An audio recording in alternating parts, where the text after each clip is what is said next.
your second Hollywood movie. What can we expect from you here in the U.S.?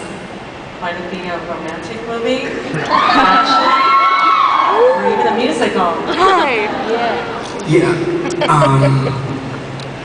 I think it's gonna be huge because I have a best, really. It was so hard.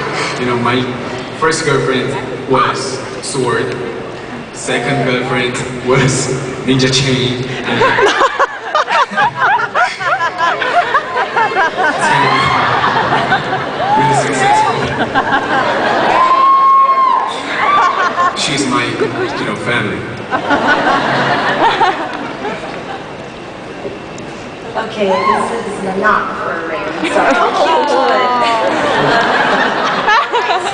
What is it about your character that you were able to bring out the most? Like, what did you relate to best that you could bring into life? When I